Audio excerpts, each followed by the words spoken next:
श्री गुरुभ्यो नमः। हरि ओम। अखंडं सच्चिदानन्दं अवाङ्मनसगोचरम् आत्मानमखिलाधारम् आश्रये भीष्टसिद्धये।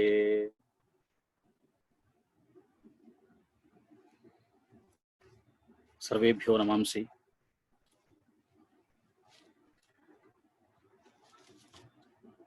वेदान्तसार ग्रंथे तावत् एतावत्पर्यन्तम् आरोप अपवादन्यायैः कथं वा गुरुः शिष्यं प्रति उपदिशति इति अयमंशः सुष्ठु प्रतिपादितः अस्ति। तदनन्तरम् आभ्यामेव आरोप अपवादन्यायाभ्यां महावाक्यानामर्थः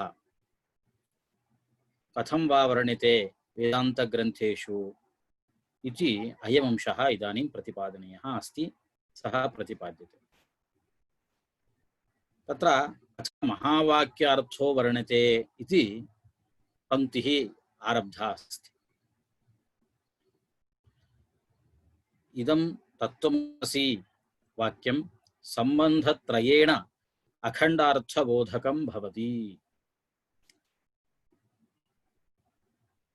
पूर्वमेव प्रतिपादितमस्ति यत् अत्र महावाक्यानि अनेकानि सन्ति। प्रत्येकं वेदम् अधिकृत्य स्वीकुर्मश्चेत् तत्र 4 महावाक्यानि भवन्ति। तेषु च महावाक्येषु अहं ब्रह्मास्मि एवं तत्त्वमसि इति अनयोः वाक्ययोः प्राधान्यता अस्ति। तत्रापि तयोर्मध्येपि पुनः तत्त्वमसि इति वाक्यस्य प्राधान्यं दृश्यते।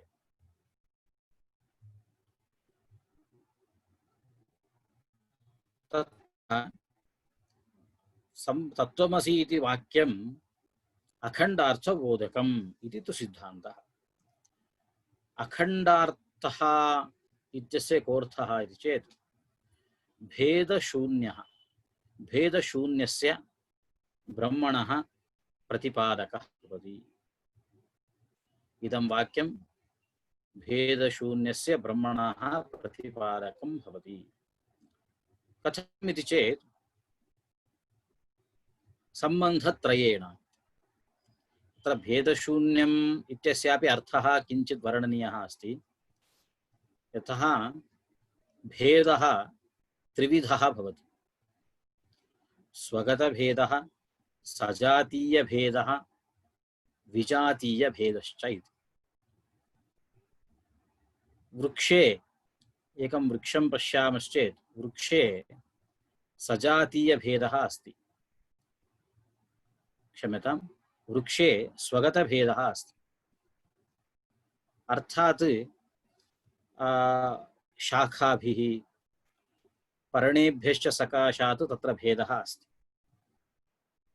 इति अयं स्वगतभेदः। वृक्षे शाखाभ्यः, पत्रेभ्यः, फलेभ्यः, पुष्पेभ्यश्च यः भेदः अस्ति सः भेदः स्वगतभेदः। सजातीयभेदः अर्थात् अयं वृक्षः अस्ति आम्रवृक्षः, अपरः पनसवृक्षः, अपरः वटवृक्षः। तर्हि आम्रवृक्षस्य, वटवृक्षः एवं पनसवृक्षश्च सजातीयः भवति। तर्हि सजातीयेभ्यः वट पनसादिवृक्षेभ्यः भेदः आम्रवृक्षे अस्ति। तर्हि अयं सजातीयभेदः। एवं विजातीयभेदोऽपि अस्ति। कथं? वृक्षस्य विजातीयः भवति मनुष्यः, पशुः। एतेभ्यः सकाशात्, मनुष्यादिभ्यः सकाशात् वृक्षे यः भेदः अस्ति स च भेदः विजातीयभेदः। तर्हि अत्र अखंडार्थ प्रतिपादकं भवति। तत्त्वमसि इति वाक्यम् अखंडार्थ प्रतिपादकम्। अखंडार्थ प्रतिपादकम् इत्यस्य अर्थः सर्वथा भेदशून्यस्य ब्रह्मणः प्रतिपादकं भवति।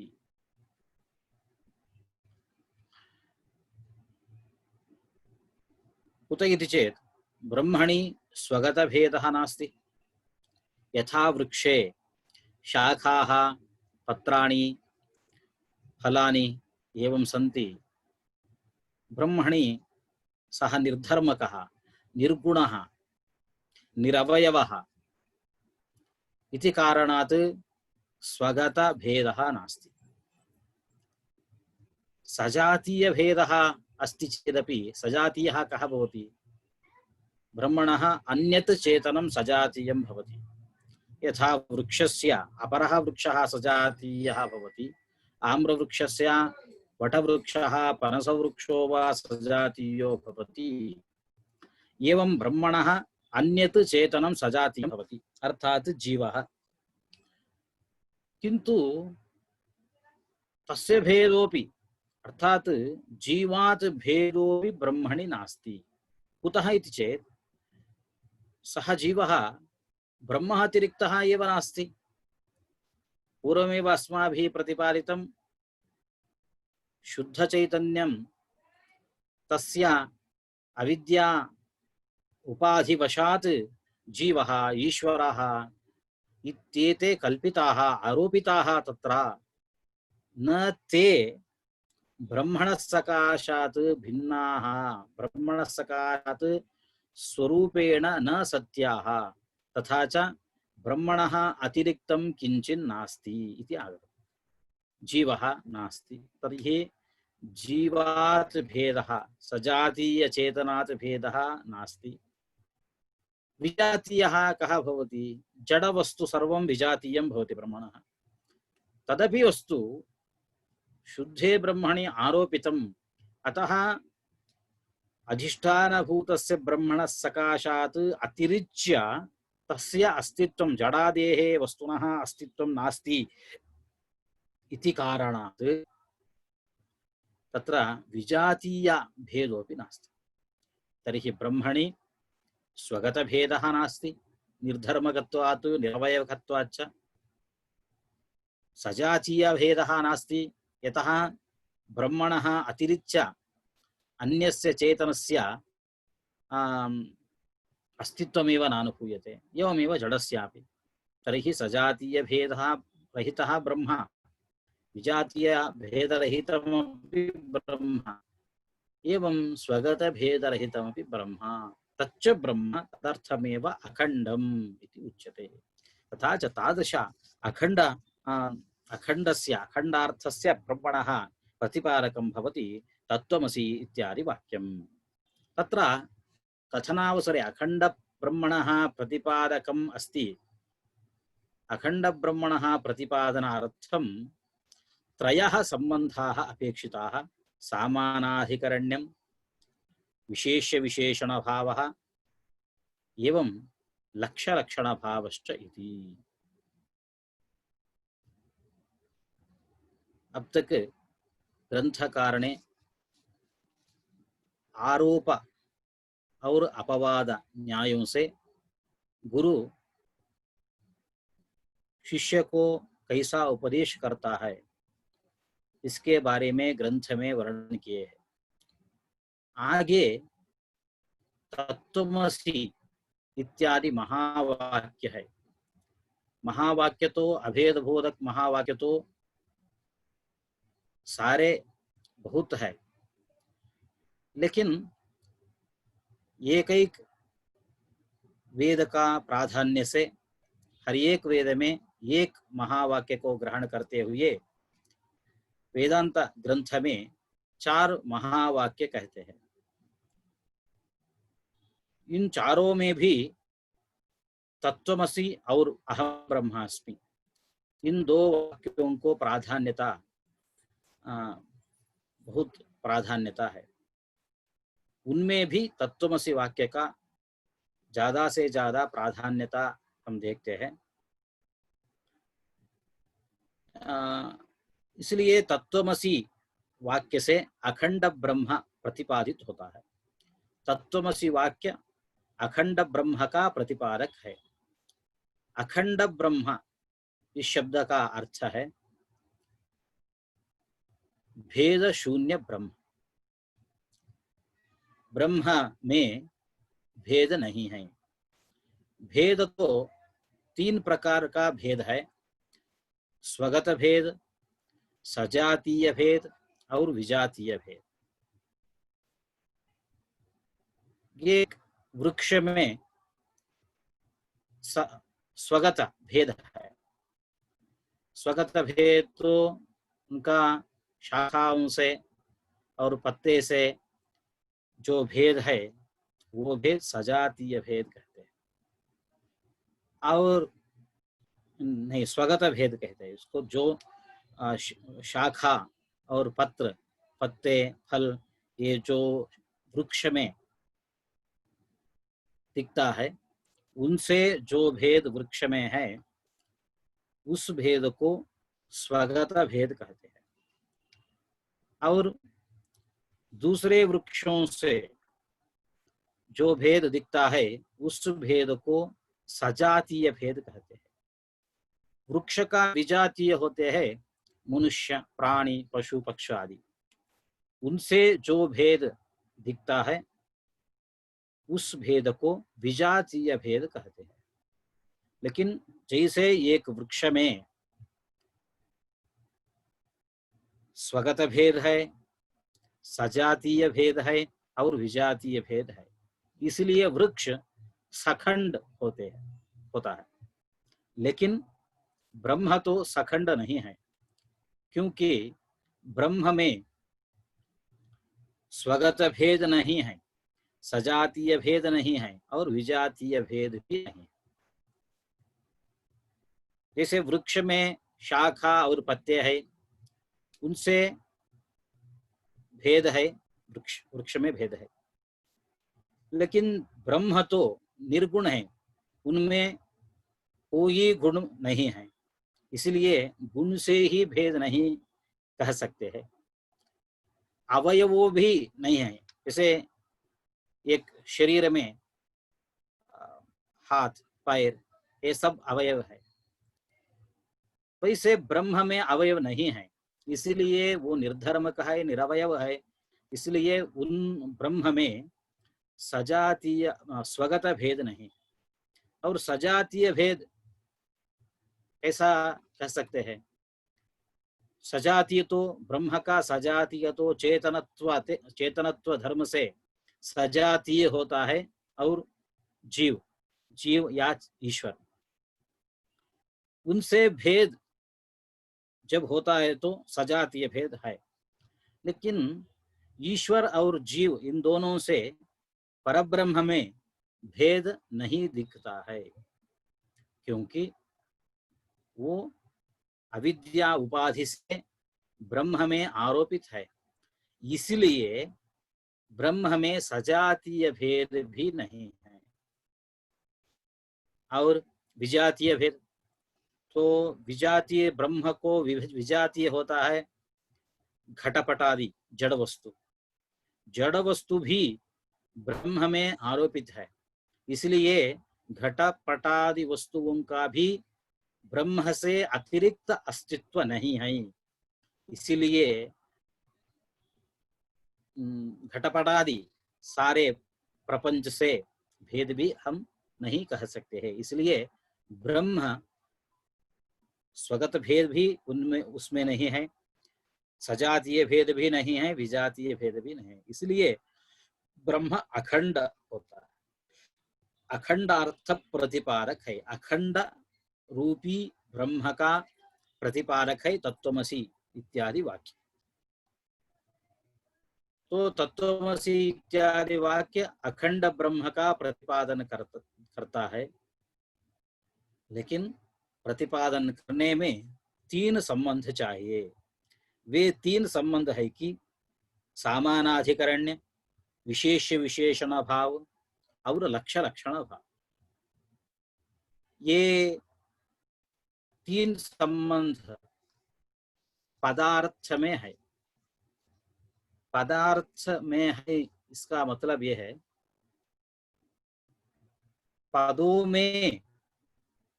में एकस्मिन् पदे अपरस्मिन् च पदे विशेष विशेषण भाव संबंधः अस्ति। एवं पदार्थयोः मध्ये पदद्वये तत् त्वम् इति पदद्वयम् अस्ति इति चिन्तयामः। तत् त्वम् अनयोः पदयोः सामानाधिकरण्य संबंधः अस्ति। तयोः पदयोः यः अर्थः अस्ति अर्थात् तत्पदस्य सर्वज्ञत्व विशिष्टः ईश्वरः, त्वं पदस्य अल्पज्ञत्व विशिष्टः जीवः, अनयोः पदार्थयोः मध्ये विशेष विशेषण भाव संबंधः अस्ति। एवं पदार्थः सर्वज्ञत्व विशिष्टः ईश्वरः एवं अल्पज्ञत्व विशिष्टः जीवः प्रत्यगात्मा अर्थात ब्रह्म, अनयोः मध्ये लक्ष्य लक्षण भावः संबंधः अस्ति। अतः एव ग्रंथकारेण अत्र उक्तं संबंधत्रयं नाम पदयोः सामानाधिकरण्यं, पदार्थयोः विशेष विशेषण भावः, प्रत्यगात्म पदार्थयोः लक्ष्य लक्षण भावश्चेति। तीन संबंध तो चाहिए। उनमें पदों में अर्थात तत्वमसि इस वाक्य में तत् और त्वम ये दो पद है। इन दो पदों में सामानाधिकरण्य संबंध है। और पदार्थ पद तो तत् त्वम पद है। तत्पद का अर्थ है सर्वज्ञत्व विशिष्ट ईश्वर, त्वम पद का अर्थ है अल्पज्ञत्व विशिष्ट जीव। इन दोनों में विशेष विशेषण भाव संबंध है। और पदार्थ अर्थात सर्वज्ञत्व विशिष्ट ईश्वर, अल्पज्ञत्व विशिष्ट जीव और प्रत्यगात्मा अर्थात ब्रह्म, इन दोनों में लक्षण भाव संबंध। इदानीम अथ महावाक्यार्थो वर्णिते। इन तीनों में विशेष विशेषण भाव संबंध के बारे में पिछले कक्षा में हम अब तक देखते हैं, लेकिन इसके बारे में सुरेश्वराचार्य ने नैष्कर्म्य सिद्धि ग्रंथ में कहते हैं कि सामानाधिकरण्यंच विशेषण विशेष्यता लक्ष्य लक्षण संबंधः पदार्थ प्रत्यगात्मनाम। पदा अर्थ प्रत्यगात्म पदों में सामानाधिकरण संबंध, विशेषण विशेषता संबंध तो अर्थों में, लक्ष्य लक्षण भाव संबंध तो पदार्थ और प्रत्यगात्मा, इन दोनों में लक्ष्य लक्षण भाव संबंध है। तो ये तीन संबंध होना चाहिए। एक एक संबंध के बारे में एक एक उदाहरण पूर्वक ग्रंथकारेण समर्थन करते हैं। अत्र ये त्रयः संबंधाः निरूपिताः, त्रीनपि संबंधान् ग्रंथकारः प्रतिपादयति, उदाहरण निदर्शन पूर्वकं प्रतिपादयति। सामानाधिकरण्य संबंधस्तावत् यथा सोऽयं देवदत्तः इति वाक्ये तत्काल विशिष्ट देवदत्त वाचक सशब्दस्य एतत्काल विशिष्ट देवदत्त वाचक अयं शब्दस्य च एकस्मिन् देवदत्त पिंडे तात्पर्य संबंधः। सामानाधिकरण्यम् इत्यस्य अर्थः समान विभक्त्यन्तयोः पदयोः एकस्मिन् अर्थे तात्पर्यम्। अस्य उदाहरणार्थम् एकं लौकिकं वाक्यं स्वीकृतं ग्रंथकारेण। सोऽयं देवदत्तः इति वाक्यं, सः अयम्। सः इति तत् शब्दस्य प्रथमा विभक्तौ रूपं भवति सः इति, अयम् इति इदं शब्दस्य प्रथमा विभक्तौ रूपं भवति अयम् इति। तर्हि सः इति शब्दस्य तर्हि अनयोः समानाधिकरण्यम् अस्ति। कथमस्ति इति चिन्तयामः। सः इति शब्दः, तत् शब्दः, सः इति शब्दः कदा कस्मिन् अर्थे प्रयुज्यते इति चेत् परोक्षे अर्थे प्रयुज्यते। यत् अपरोक्षं नास्ति, अपरोक्षम् इत्यस्य अर्थः यत् वस्तु इन्द्रियगोचरं भवति तत् अपरोक्षम् इति कथ्यते। यत् वस्तु इन्द्रियगोचरं न भवति, इन्द्रियगोचरं न भवेत् सत् यत् वस्तु तिष्ठति तत् परोक्षम् इति कथ्यते। तच्छब्दस्य शक्तिः कुत्र अङ्गीकृता इति चेत् परोक्षे वस्तुनि शक्तिः अङ्गीकृता, सः इति। यदि दृष्टिगोचरम् एकं वस्तु अस्ति तत्र सः इति कोऽपि न वदति, अयम् इति वदति। सः इति कस्मिन् वस्तुनि वदति? यद् वस्तु दृष्टिगोचरं न भवति तत् वस्तु। नैयायिकानाम् एषा कारिका अस्ति। इदं शब्दस्य कुत्र शक्तिः, तत् शब्दस्य कुत्र शक्तिः, एतत् शब्दस्य कुत्र शक्तिः, अशब्दस्य कुत्र शक्तिः। इदमः प्रत्यक्षगतम्, इदमः इदं शब्दस्य प्रत्यक्षगतम्, प्रत्यक्षे यद् वस्तु अस्ति तस्मिन् वस्तुनि इदं शब्दस्य प्रयोगः।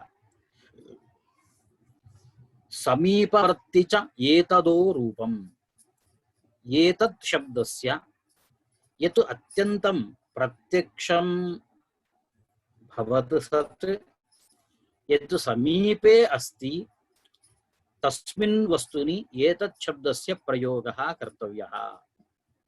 अदसस्तु विप्रकृष्टम्, प्रत्यक्षगोचरमेव अस्ति किन्तु दूरे अस्ति, तत्र अधशब्दस्य प्रयोगः। तत् इति परोक्षे विजानीयात्, तत्शब्दस्य यत् परोक्षे अस्ति, यत् इन्द्रियगोचरं न भवत् सत् यत् अस्ति तस्मिन् वस्तुनि तत् शब्दस्य प्रयोगः कर्तव्यः। इदं शब्दस्य अर्थात् अयं शब्दस्य प्रयोगः यत् वस्तु प्रत्यक्षम् अस्ति, इन्द्रियगोचरम् अस्ति, तत्र अयम् इदं शब्दस्य प्रयोगः। तर्हि कारिका एवं पुनरेकवारं वदामि। इदमः प्रत्यक्षगतं, समीपवर्ति च एतदो रूपम्, अदसस्तु विप्रकृष्टं, तदिति परोक्षे विजानीयात् इति नैयायिकानां प्रक्रिया।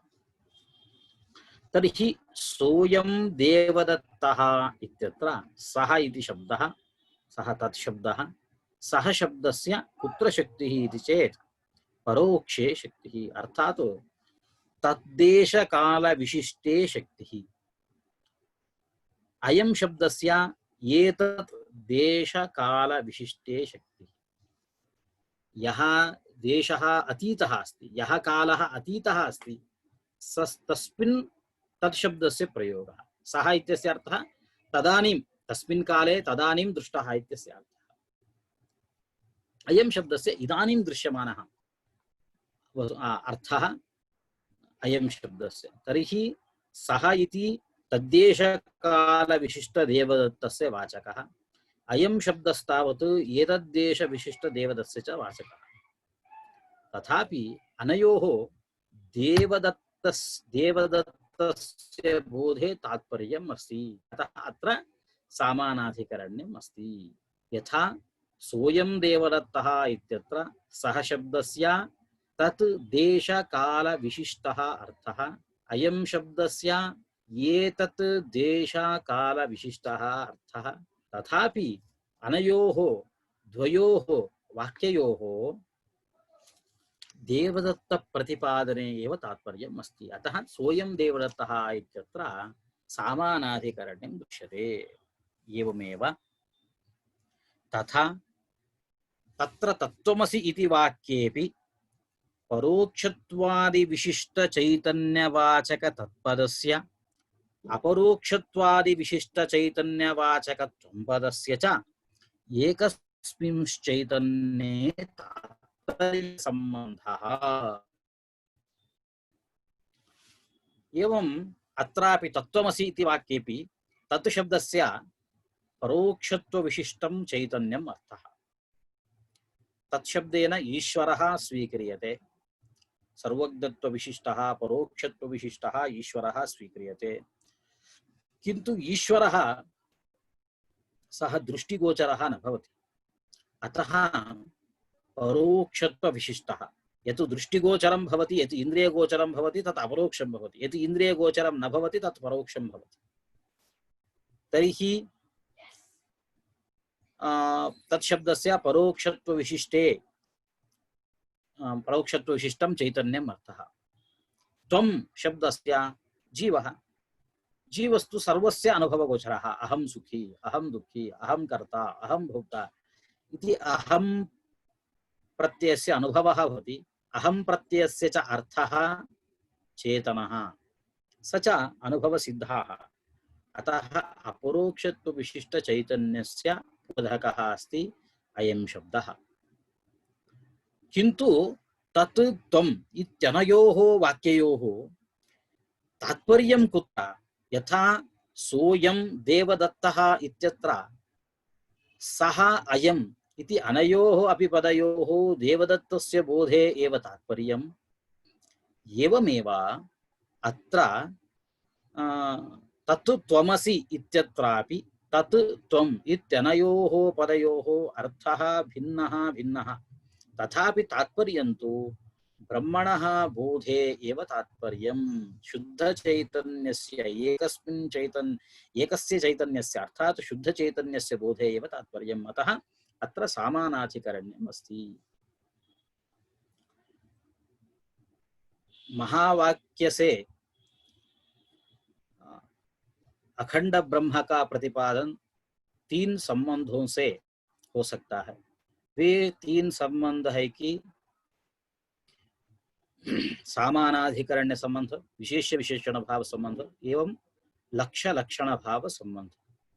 ये 3 संबंध है। उनमें जो प्रथम संबंध है, पहला संबंध है सामानाधिकरण्य संबंध। सामानाधिकरण्य संबंध तो जो समान विभक्ति में जो पद होता है उनमें सामानाधिकरण्य संबंध होता है। समान विभक्त्यन्तयोः पदयोः एकस्मिन् अर्थे तात्पर्य। ग्रंथकार ने एक लौकिक दृष्टांत प्रतिपादन पूर्वक महावाक्य का अर्थात तत्त्वमसि वाक्य का अर्थ को प्रतिपादन करता है। लौकिक वाक्य ऐसा है कि सोयम देवदत्तः, इधर सह अयम 2 पद है। सह पद तत् शब्द का पुल्लिंग प्रथमा विभक्ति में सह रूप निष्पन्न होता है। अयम इदम शब्द का पुल्लिंग में प्रथमा विभक्ति एकवचन में अयम शब्द का रूप निष्पन्न होता है। तो सह शब्द का अर्थ है परोक्ष वस्तु बोधक है। तद शब्द तो परोक्ष वस्तु बोधक है। अयम शब्द तो प्रत्यक्ष वस्तु अर्थात अपरोक्ष वस्तु बोधक है।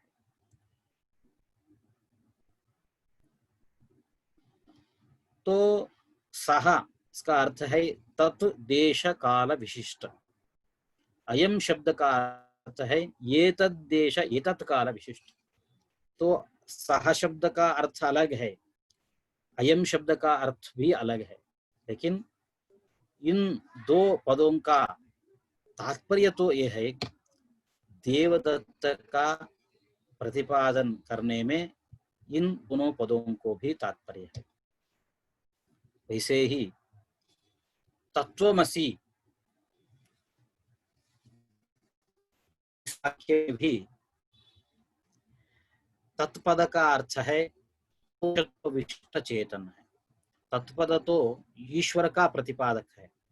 ईश्वर तो परोक्ष है, अपरोक्ष नहीं हो सकता है। कुछ योगियों का अपरोक्ष हो सकता है, लेकिन परोक्ष सामान्य तो कहेंगे वो परोक्ष है। इसलिए तत्शब्द का अर्थ है परोक्षत्व विशिष्ट चेतन। त्वम पद का अर्थ है जीव, वो तो प्रत्यक्ष है, लेकिन हमेशा अनुभव हो जाता है अहम सुखी, अहम दुखी, अहम करता। इस प्रयोग में जो अहम पद का अर्थ है वो जीव है। इसलिए त्वम पद का अर्थ है अपरोक्षत्व अर्थात प्रत्यक्षत्व विशिष्ट चेतन। अर्थ तो अलग अलग है। तत्शब्द का अर्थ है परोक्षत्व विशिष्ट चेतन, तुम शब्द का अर्थ है अपरोक्षत्व विशिष्ट चेतन। लेकिन इन दो पदों का भी तात्पर्य तो एक ही है, वो शुद्ध चेतन का प्रतिपादक है। इसलिए सामानाधिकरण्य संबंध से तत्वमसि वाक्य तो चैतन्य का प्रतिपादक है, शुद्ध चैतन्य का प्रतिपादक है। और एक संबंध है, ये तो दूसरा संबंध है। द्वितीय संबंध पूर्व निरूपितः विशेष्य विशेषण भावः इति। तमपि संबंधं ग्रंथकारः उदाहरणपूर्वकं प्रतिपादयति। विशेषण विशेष्य भाव संबंधस्तु यथा तत्रैव वाक्ये सशब्दार्थ तत्काल विशिष्ट देवदत्तस्य अयं शब्दार्थ एतत्काल विशिष्ट देवदत्तस्य च अन्योन्य भेद व्यावर्तकतया विशेषण विशेष्य भावः तथा अत्रापि वाक्ये तत्पदार्थ परोक्षत्वादि विशिष्ट चैतन्यस्य त्वंपदार्थ अपरोक्षत्वादि विशिष्ट चैतन्यस्य च अन्योन्य भेद व्यावर्तकतया विशेष्य विशेषण भावः।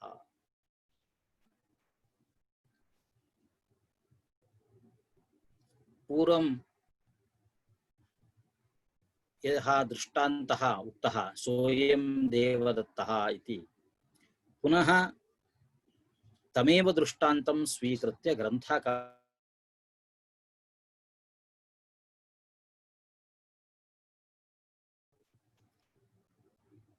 सः इति शब्दस्य पूर्वोक्तरीत्या तद्देश तत्काल विशिष्टः इति अर्थः।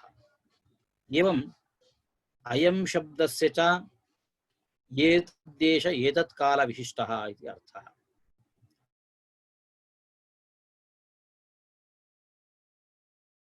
अत्र देवदत्ते यत् विशेषणद्वयम् अस्ति, सः अयम् इति यत् विशेषणद्वयम् अस्ति,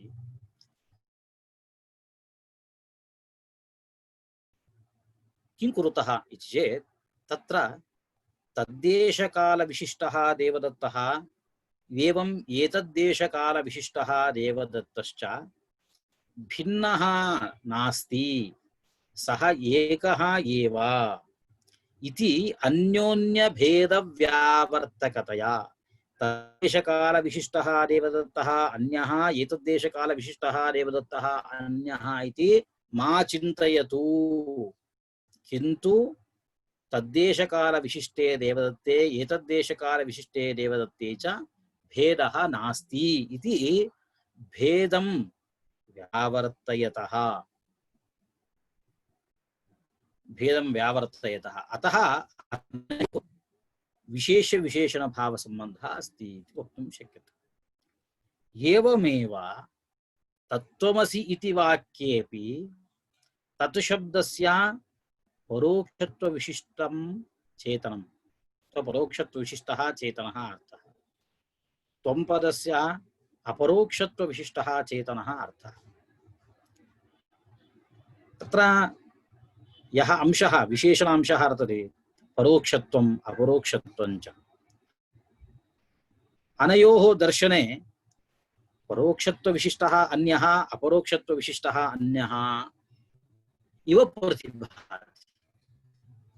यथा उष्णस्पर्शस्य अधिकरणम् अग्निः, शीतस्पर्शस्य अधिकरणं जलम्, अनयोः भेदः अस्ति इति यथा ज्ञायते, तथा परोक्षत्वविशिष्टे चेतने अपरोक्षत्वविशिष्टे चेतनेऽपि भेदः अस्ति इति प्रथमं भ्रान्तिः उत्पन्नः। किन्तु अत्र तत् त्वम् इति पद सामर्थ्यात् किं ज्ञायते, परोक्षत्वविशिष्टः चेतनः अपरोक्षत्वविशिष्टः चेतनश्च एतौ द्वौ अतिरिक्तौ न स्तः इति तयोः यः भेदः प्रसक्तः तं भेदं एते द्वे अपि विशेषणे व्यावर्तयतः एवं चेतनं शुद्धचैतन्यं प्रतिपादयतः। अतः अनयोः विशेष विशेषण भाव संबंध अस्ति। तीन संबंधों में दूसरा विशेषण था विशेष विशेषण भाव संबंध। विशेष विशेषण भाव संबंध, इसका कार्य क्या है?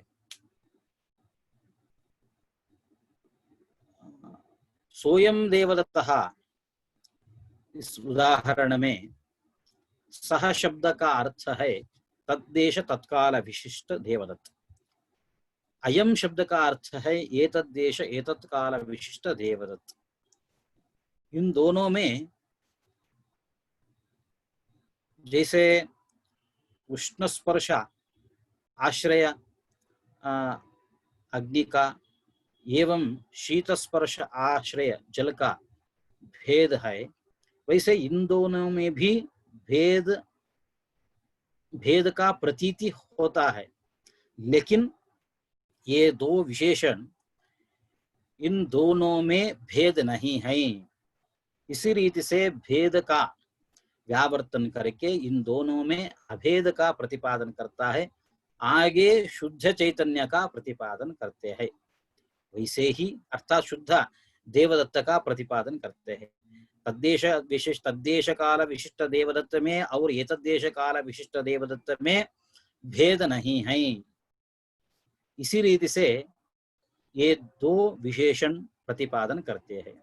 वैसे ही तत्वमसि वाक्य में भी तत्शब्द का अर्थ है परोक्षत्व विशिष्ट चेतन, अयम शब्द त्वम शब्द का अर्थ है अपरोक्षत्व विशिष्ट चेतन। इन दोनों में भेद का प्रतीति हो सकता है, लेकिन ये दो विशेषण इन दोनों में भेद नहीं है। इसी रीति से भेद का निषेध करके शुद्ध चैतन्य का प्रतिपादन करते हैं। ये विशेष विशेषण भाव संबंध का वैशिष्ट्य है। और तीसरा संबंध है, तृतीयः एकः संबंधः अस्ति, सः लक्ष्य लक्षण भाव संबंधः इति। यथा लक्ष्य लक्षण भाव संबंधस्तु यथा तत्रैव सशब्द अयं शब्दयोः तदर्थयोः वा विरुद्ध तत्तत्काल एतत्काल विशिष्टत्व परित्यागेन अविरुद्ध देवदत्तेन सह लक्ष्य लक्षण भावः, तथा अत्रापि वाक्ये तत्त्वं पदयोः तदर्थयोः वा विरुद्ध परोक्षत्व अपरोक्षत्वादि विशिष्टत्व परित्यागेन अविरुद्ध चैतन्येन सह लक्ष्य लक्षण भावः यमेव भागलक्षण इत्युच्यते। लक्ष्य लक्षण भाव संबंधः स च कथं ज्ञायते चेत् अस्मिन्नपि संबंधे सोऽयं देवदत्तः इत्येव उदाहरणं ग्रन्थकारेण निर्दिष्टम् अस्ति।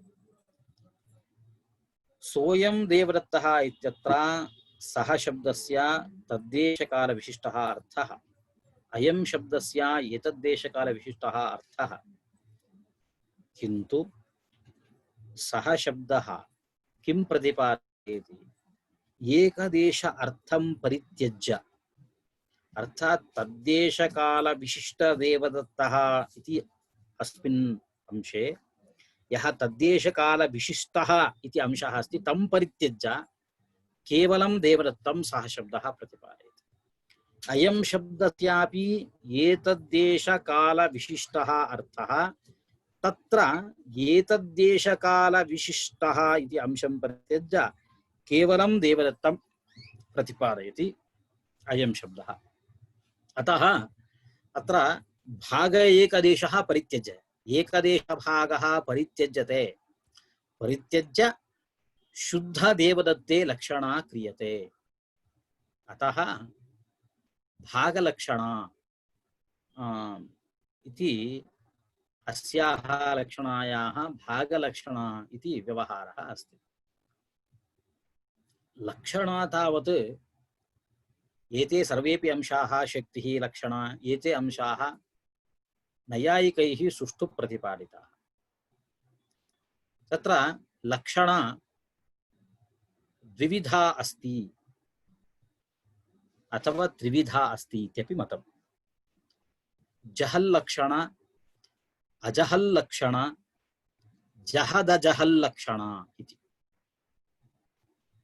तत्र जहल्लक्षणा इति शब्दः अस्ति। जहत् शब्दस्य अर्थः अयं शब्दः ऊहाक् त्यागे इति धातोः निष्पन्नः शब्दः। जहत् इत्यस्य अर्थः परित्यागः अर्थात् परित्यज्य लक्षणा क्रियते इति। अजहत् लक्षणा इत्यस्य अर्थः परित्यागम् अकृत्वा लक्षणा क्रियते। कुत्र परित्यागं कृत्वा लक्षणा क्रियते कुत्र परित्यागम् अकृत्वा लक्षणा क्रियते इति वयं प्रथमं जानीमः। तत्र गंगायां घोषः इति पूर्वं दर्शितम् अस्ति।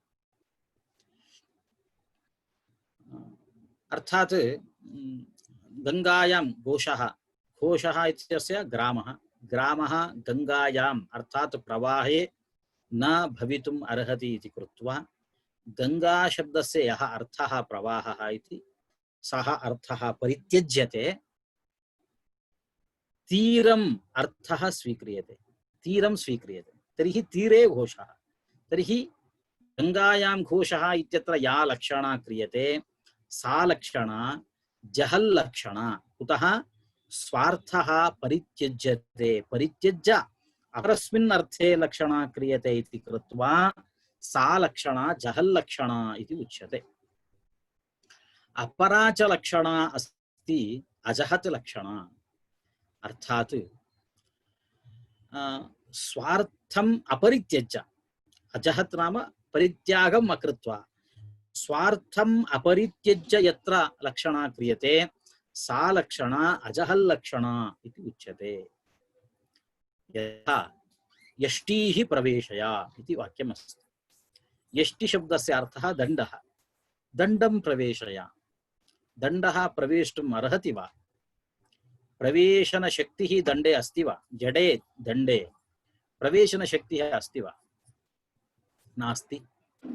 अतः किं करणीयं ये यष्टीन् धरन्ति तान् प्रवेशया तान् वृद्धान् दण्डधारिणः वृद्धान् प्रवेशया इति अर्थः।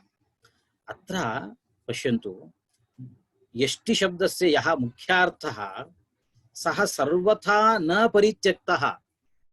यथा गंगायां घोषः इत्यत्र गंगा शब्दस्य मुख्यः अर्थः प्रवाहः सः सर्वथा परित्यक्तः अतः सा जहल्लक्षणा। अत्र तु सर्वथा न परित्यक्तः किन्तु विशेषणांशे तत्र अस्ति दण्डधारिषु यष्टिधारिषु लक्षणा क्रियते अतः इयं लक्षणा अजहल्लक्षणा इति उच्यते। अत्र वेदान्तसारग्रन्थे या भागलक्षणा इति उच्यमाना अस्ति सा लक्षणा जहत् अजहत् लक्षणा इत्युच्यते। अर्थात एक भागस्य परित्यागः अपर भागस्य स्वीकारः। यथा सोऽयं देवदत्तः इत्यत्र सः शब्दस्य तद्देशकाल विशिष्ट देवदत्तः अर्थः, किन्तु अस्माभिः किं स्वीक्रियते, एकदेशभागः परित्यज्य तत्रैव एकदेशभागः स्वीक्रियते। तद्देशकाल विशिष्टः इति अंशः परित्यज्यते, केवलं देवदत्तः इति अंशः स्वीक्रियते। अयं शब्दस्यापि एतद्देशकाल विशिष्टः देवदत्तः अर्थः, किन्तु एतद्देशकाल विशिष्टः इति अंशः परित्यज्यते, केवलं देवदत्तः इति अंशः स्वीक्रियते। अतः इयं लक्षणा जहद अजहल लक्षणा इत्यपि उच्यते, अथवा भागलक्षणा इत्यपि उच्यते।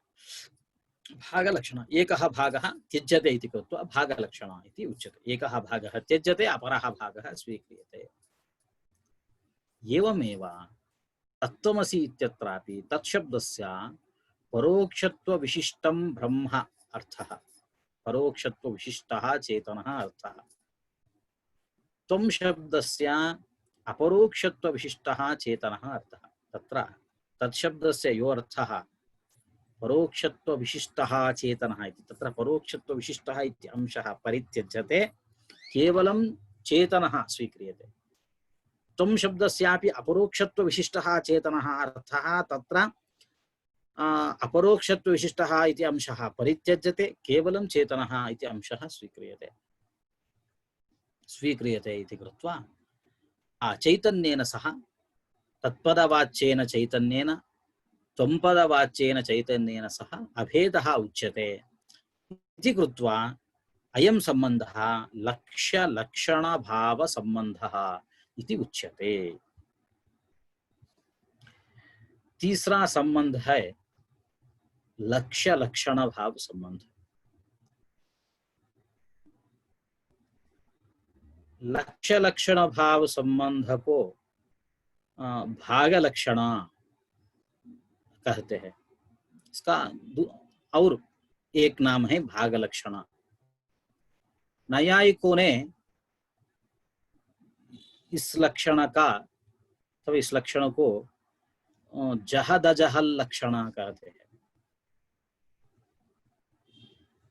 लक्षणा तो तीन प्रकार है, जहल लक्षणा, अजहत लक्षणा, जहद अजहल लक्षणा। जहत लक्षणा इस शब्द का अर्थ है, जहत शब्द का अर्थ है परित्याग करना, छोड़ना, परित्याग करना। किसका परित्याग करना? जो मुख्यार्थ है, मुख्यार्थ का परित्याग करना। जिस लक्षणा में मुख्यार्थ का परित्याग होता है उस लक्षणा को जहल लक्षणा कहते हैं। उदाहरण तो गंगायाम घोषः। गंगा में, गंगा प्रवाह में घोष नहीं रहता है, इसलिए गंगा शब्द का जो मुख्य अर्थ है प्रवाह, प्रवाह अर्थ का परित्याग करके तट अर्थ का स्वीकार करना, तो तट में घोष हो सकता है। इसलिए गंगा शब्द का जो स्वार्थ है, मुख्यार्थ है, मुख्यार्थ को परित्याग करके जो दूसरा अर्थ है तट, तट का स्वीकार करना, तो वो लक्षणा जहल लक्षणा होता है। जहल लक्षणा, उसको जहल लक्षणा कहते हैं। और दूसरा है अजहल लक्षणा। अजहल लक्षणा, इसका उदाहरण तो जहल लक्षणा, इसका अर्थ क्या होता है? मुख्यार्थ का स्वीकार न करके, अर्थात मुख्यार्थ का परित्याग न करके दूसरा अर्थ को भी स्वीकार करना है, तो उसको अजहल लक्षणा कहते हैं। इसका उदाहरण तो ये है इष्टिः प्रवेशया अथवा कुंताः प्रविशन्ति। इष्टिः प्रवेश, इसका अर्थ होता है दंडों को प्रवेश करो, प्रवेश कराओ। तो दंड तो स्वयं नहीं प्रवेश कर सकता है। इसलिए दंड, यष्टि शब्द का जो मुख्य अर्थ है दंड, उस अर्थ को पूरा परित्याग न करके दंडधारियों में जो लक्षणा दंडधारियों का स्वीकार करते हैं, इसलिए यष्टि ही प्रवेशया ये अजहल लक्षणा होता है। अथवा कुंताः प्रविशन्ति, कुंताः इस शब्द का अर्थ है भाले प्रवेश करते हैं। भाले कैसे प्रवेश कर सकते हैं? जड़ है, इसलिए क्या करना है? भाले धारियो, भाले धारण करवाले जो है उसका प्रवेश हो सकता है। वे तो चेतन है, इसलिए तो कुंताः प्रविशन्ति, भाले धारण करने वाले, ये मुख्यार्थ भाले जो है उसका परित्याग न करके, और दूसरा अर्थ धारियों का स्वीकार जो है ये तो अजहल लक्षण। और एक लक्षणा है जहद जहल लक्षणा, उसको वेदांत ग्रंथ में भागल लक्षणा कहते हैं। नैयायिकों ने जहद अजहल लक्षणा उसको कहते हैं। जहद अजहल लक्षण अर्थात एक भाग का स्वीकार न करना और एक भाग का स्वीकार करना। ऐसे सोयम देवदत्तः इस प्रयोग में तत्शब्द का परोक्षत्व विशिष्ट देवदत्त है। परोक्षत्व विशिष्ट इस अंश को त्याग करके सिर्फ देवदत्त का स्वीकार होता है तो वो भाग लक्षणा अथवा जहद अजहल लक्षणा कहते हैं। वैसे ही अयम शब्द का अर्थ है एतद्देश काल विशिष्ट देवदत्त। उसमें एतद्देश काल विशिष्ट इस अर्थ का परित्याग करके सिर्फ देवदत्त का स्वीकार करना, ये जहद अजहल लक्षण। वैसे ही तत्वमसि इस वाक्य में भी तत्शब्द का परोक्षत्व विशिष्ट चेतन अर्थ है। उसमें परोक्षत्व विशिष्ट इस अंश का त्याग करके सिर्फ चेतन का स्वीकार करना है। एवं त्वम शब्द का अपरोक्षत्व विशिष्ट चेतन अर्थ है। उसमें अपरोक्षत्व विशिष्ट इस भाग को त्याग करके सिर्फ चेतन का ग्रहण करना। इन दोनों में अभेद प्रतिपादन करना है। तत्शब्द लक्ष्य जो चेतन है, त्वम शब्द लक्ष्य जो चेतन है, उन दोनों में अभेद प्रतिपादन करना है। इसलिए ये लक्षणा, ये भाग लक्षणा कहते हैं अथवा जहद अजहल लक्षणा इसको कहते हैं। तो महावाक्य शुद्ध चैतन्य का प्रतिपादन करता है। तत्वमसि वाक्य प्रतिपादन करने में तीन संबंध चाहिए। एक संबंध तो सामानाधिकरण संबंध, और एक संबंध है विशेष विशेषण भाव, लक्ष्य लक्षण भाव संबंध है। इन तीन संबंधों के बारे में ग्रंथकार ने अब तक प्रतिपादन कर चुका है। लेकिन अभी एक प्रश्न उठता है,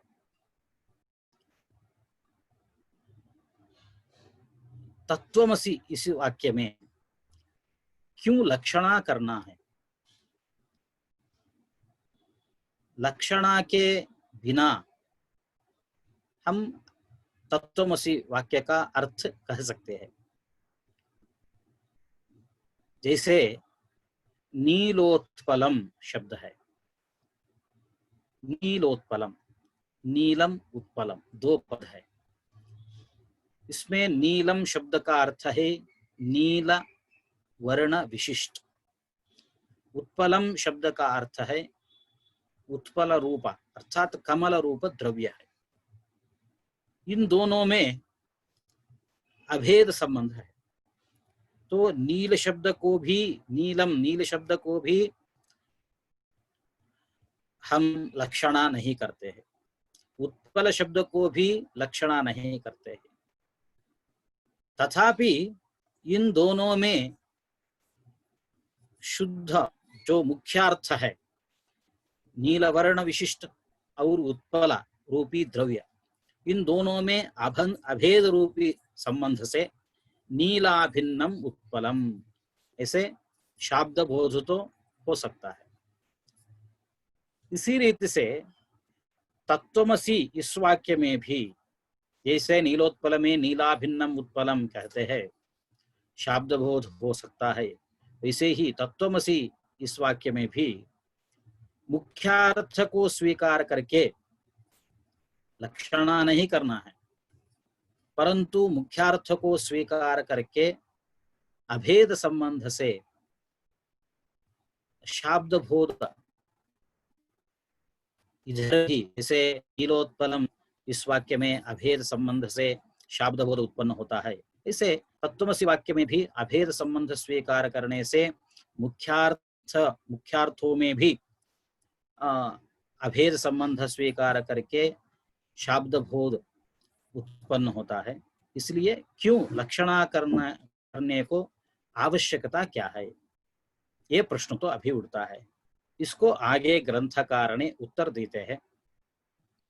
अत्र एकः प्रश्नः भवति, तत्वमसि इति वाक्ये तत्र लक्षणा कृता ग्रंथकारेण, लक्षणा करणीयम् इत्युक्तम्। लक्षणया एव, अर्थात भागलक्षणया एव तत्र चैतन्यस्य प्रतिपादकम् अस्ति एतद् वाक्यम्। अत्र सर्वेषां मनसि अयं प्रश्नः उत्तिष्ठति, किमर्थं लक्षणा करणीया अत्र? यथा नीलोत्पलम् इति वाक्यम् अस्ति, नीलम् उत्पलम् इति चिन्तयामः। नीलं, नीलशब्दस्य अर्थः नीलवर्णविशिष्टः, उत्पलं शब्दस्य अर्थः कमलम्।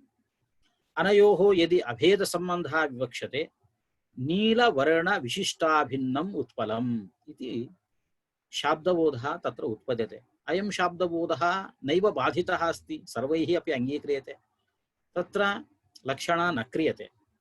एवमेव तत्त्वमसि इति वाक्येऽपि नीलोत्पलम् इतिवत् तत्शब्दस्य मुख्यार्थः एव स्वीक्रियते, त्वं शब्दस्य यः मुख्यार्थः अस्ति सः स्वीक्रियते।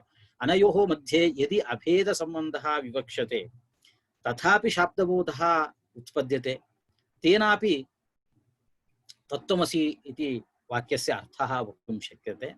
अतः किमर्थम् अत्र लक्षणा अङ्गीकरणीया इति यदि प्रश्नः भवति, तस्य उत्तरं ग्रन्थकारः अग्रे स्वयं वदति।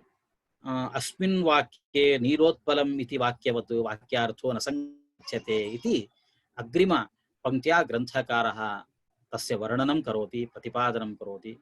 तत् अग्रिमकक्षायां वयं पश्यामः। तावत्पर्यन्तं भवद्भ्यः सर्वेभ्यः धन्यवादाः, प्रणामांश्च समर्पयामि।